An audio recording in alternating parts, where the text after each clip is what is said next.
Selamat datang di Kampung Batik Jetis Sidoarjo. Kearifan lokal yang masih ada sampai saat ini. Melalui video ini, mari kita selami nilai-nilai kearifan lokal yang terpatri dalam setiap goresan malam.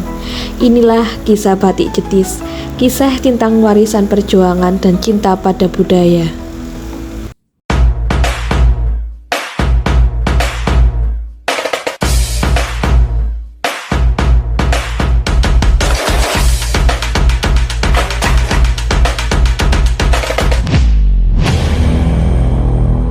Assalamualaikum warahmatullahi wabarakatuh. Di sini kami akan mewawancarai terkait kearifan lokal batik jetis yang ada di Sidoarjo. Untuk yang pertama yaitu bagaimana Pak untuk sejarah awal batik jetis di Sidoarjo ini? Ini kalau sejarahnya secara pasti saya juga belum tahu asal muasalnya. Yang saya ketahui itu dari saya sejak kecil itu di Jetis ini sudah ada para pengrajin atau owner batik tulis, khususnya batik tulis Jetis ya, itu sampai Sidoarjo, termasuk Sidoarjo. Sedangkan saya batik tulis yang ada di Sidoarjo itu ada 3. 1. Kampung Batik Jetis. 2. Kampung atau Kelurahan Sekardangan. Kalau dulu Desa Sekardangan, sekarang jadi Kelurahan Sekardangan. Terus ada lagi 1 Desa Kedung Cangkring ya. Kedung Cangkring itu sebelah selatannya Berantas Porong. Ya. Jadi titik awalnya dulu itu ada 3 sentra, yaitu Jetis, Sekardangan, sama Kedung Cangkring. Nah itu sampai sekarang itu yang masih eksis itu di Jetis sama di Sekardangan. Sedangkan sekarang banyak bermunculan, ada UMKM muda itu banyak sekali, ada di Candi, ada di Tanggulang juga ada, di Sukodono juga ada. Itu sekilas asal muasalnya batik yang ada di Sidoarjo itu. Kalau yang membedakan sendiri dari batik jetis dari batik yang lainnya itu apa ada Pak? Kalau yang ada di Jetis itu, Jetis sama Sekardangan itu batik tulis ya, Sukodono juga batik tulis. Sedangkan kayak warna itu biasanya pakai warna netol. Kalau yang UMKM baru-baru itu biasanya warna reaktif. Warna reaktif biasanya dicoret-coretkan. Sedangkan kalau sentra di Kedung Cangkring dulu yang dominan itu batik cap, kayak stempel. Tapi sekarang sudah kurang eksis, kayak tinggal kenangan. Terus untuk proses pembuatan batik jetis sendiri itu dari awal sampai selesai itu bagaimana Bapak? Ya, proses batik itu ada beberapa fase ya. Kalau dari kita beli kain di pabrikan atau di toko atau di mana aja, itu kita beli dengan ukuran, kalau yang dikembangkan di Jetis itu ukurannya itu 105 kali beberapa.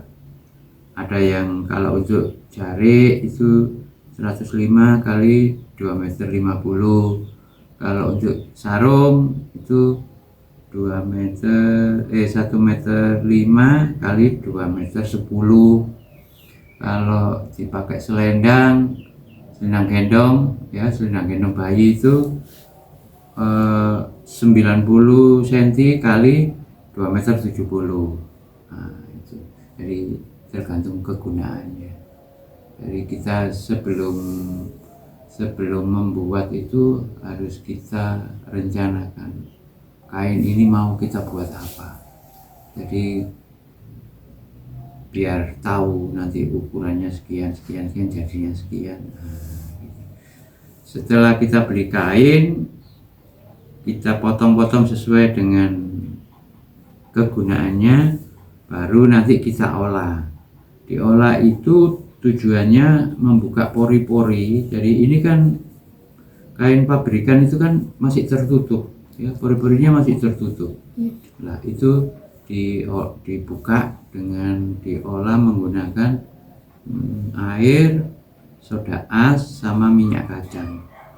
Nah itu kain ini setelah kita potong-potong, kita rendam, terus pagi dijemur kena sinar matahari, kering, baru sore direndam lagi, besoknya dijemur lagi sampai 1 minggu. Tujuannya apa? Itu tadi membuka pori-pori benang supaya nanti warna itu bisa nyengkram, bisa nancap.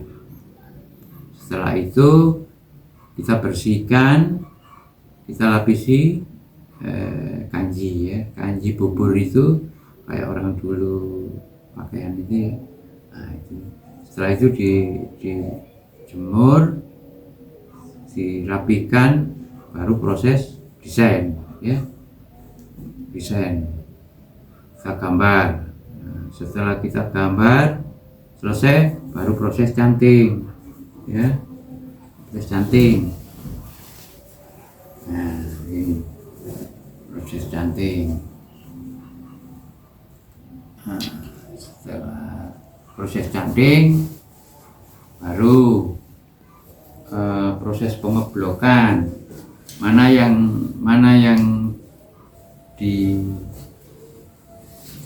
nanti di proses kedua, mana yang enggak, itu kita blok.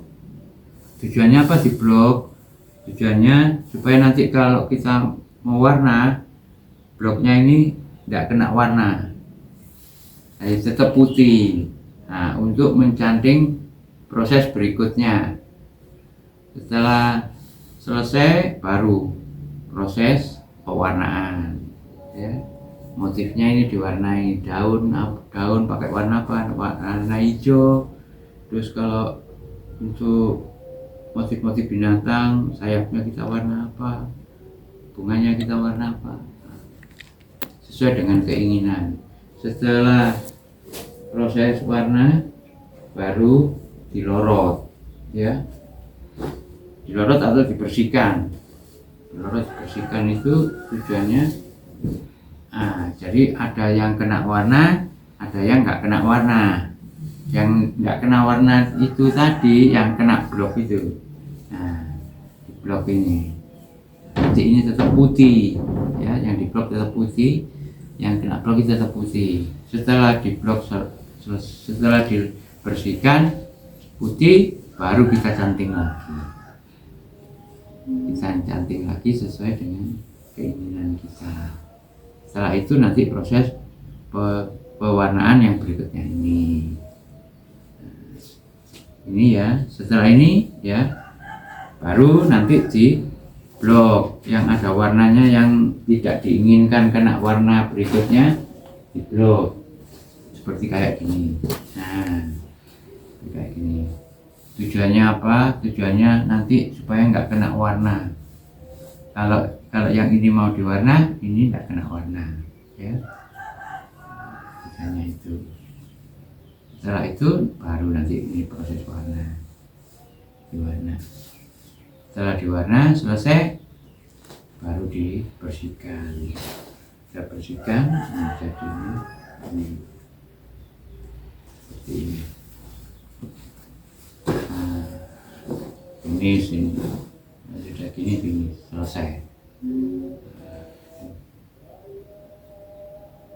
Jadi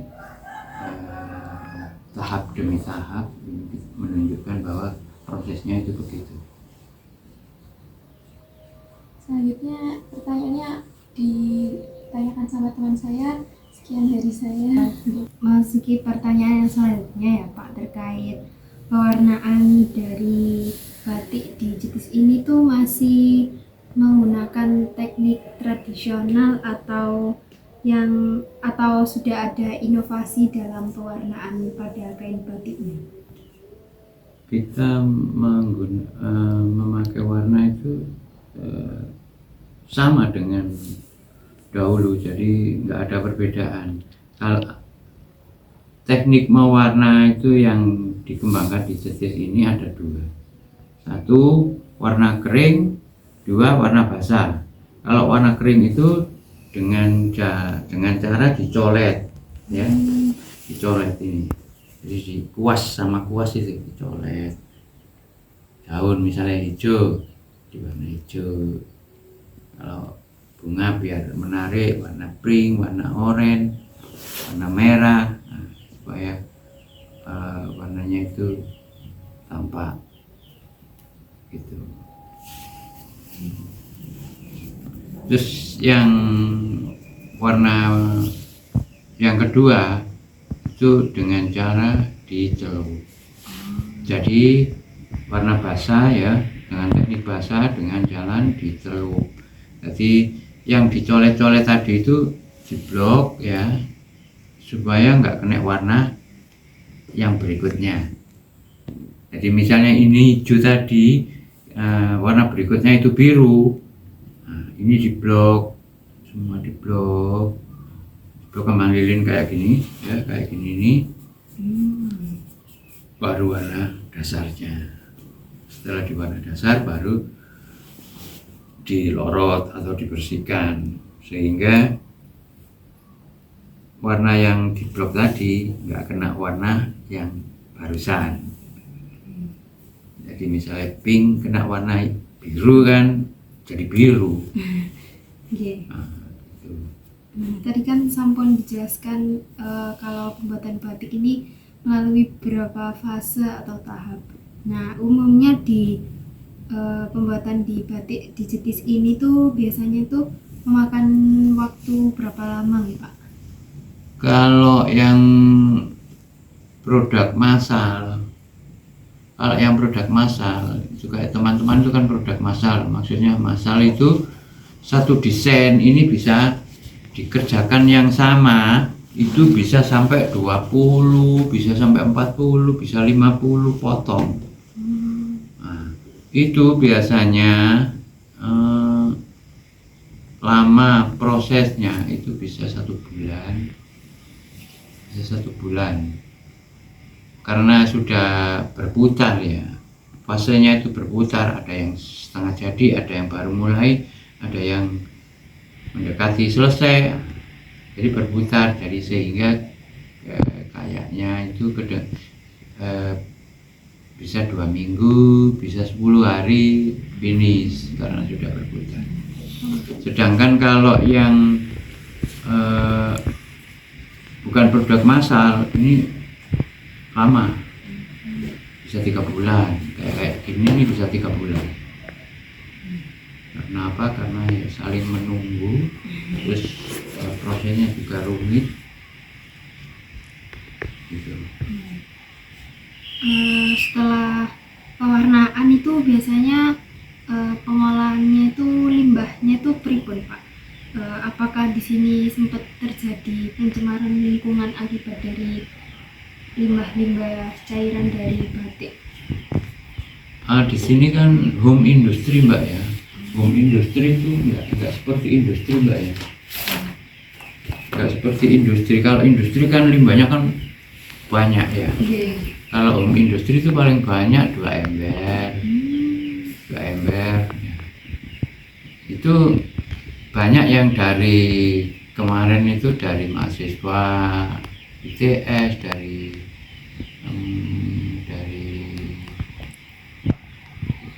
veteran ya, UPN, dari banyak yang meneliti di sini. Itu ada yang kita dikasih alat penetral limbah. Itu ada macam-macam teknis, ada yang menggunakan enceng gondok, ada yang menggunakan pasir kuarsa itu ya, saringan itu. Nah, di samping itu ada juga penelitian dari adik mahasiswa lagi, kebetulan ini hasil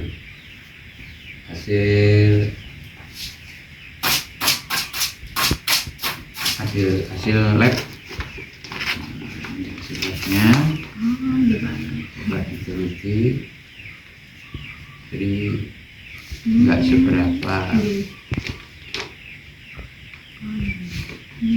Mengukur POD ya, POD.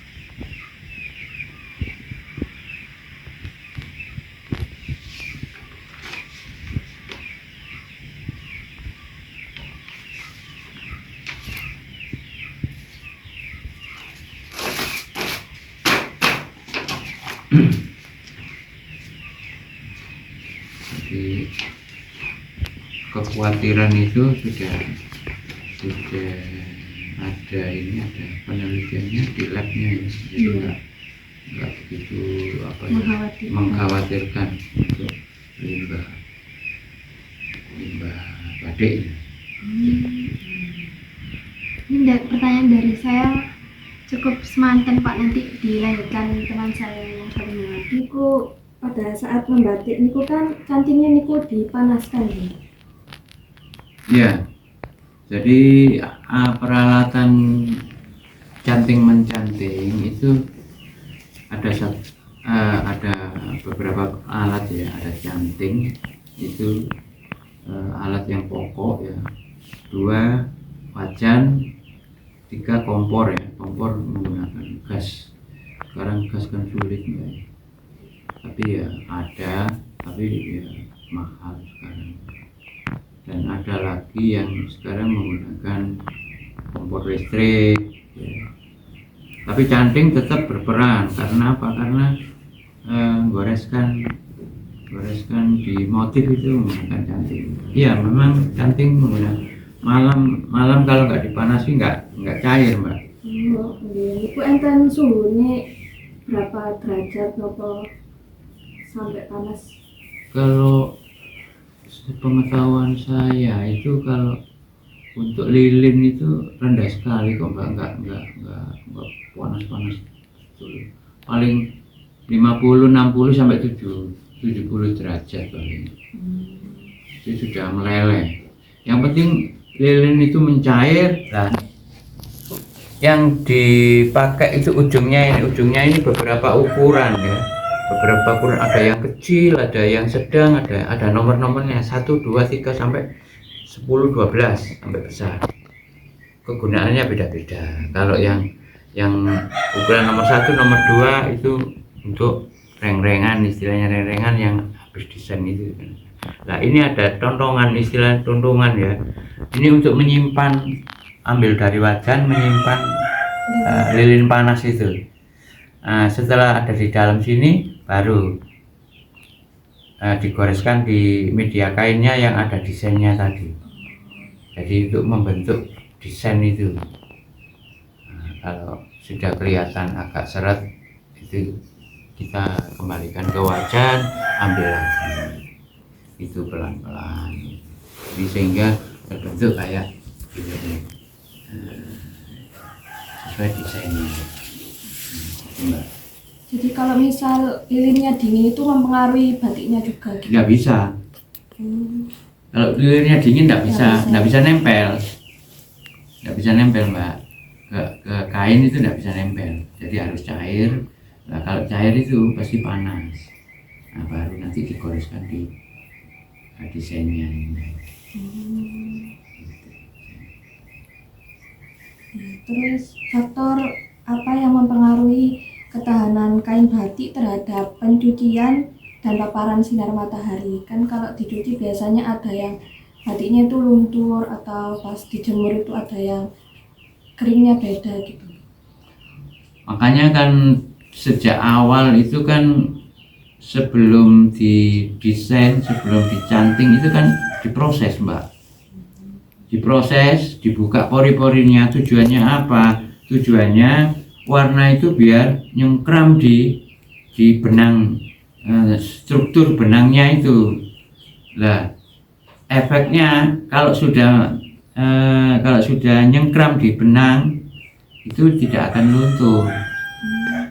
Kalau misalnya kita beli di toko terus langsung kita desain, langsung kita gambar, kita canting, kita warna, nah, itu ada sedikit degradasi, luntur. Nah, tapi kalau diproses dulu nggak akan luntur. Bedanya di situ. Yes, niki kok batik jetis niku ada pola tertentu napa kayak ciri khasnya niku enten. Yang ada di jetis itu yang dikembangkan itu motif tradisional. Tradisional itu kayak buketan, terus sekar jagad, terus apa lagi ya, banyak macam. Batik itu sendiri yang di Sidoarjo itu ada 2 versi, Mbak ya. 1 tradisional, 2 kontemporer. Nah, kontemporer itu tidak banyak warna, biasanya warna terang sama hitam, merah hitam, kuning hitam, biru hitam, merah muda, merah tua. Nah, cuma dua warna aja. Tapi kalau tradisional banyak macam warnanya, merah, hijau, pink, orange. Nah, motifnya banyak. Bedanya di situ. Mau sampun wawancarai iki matur suwun atas jawaban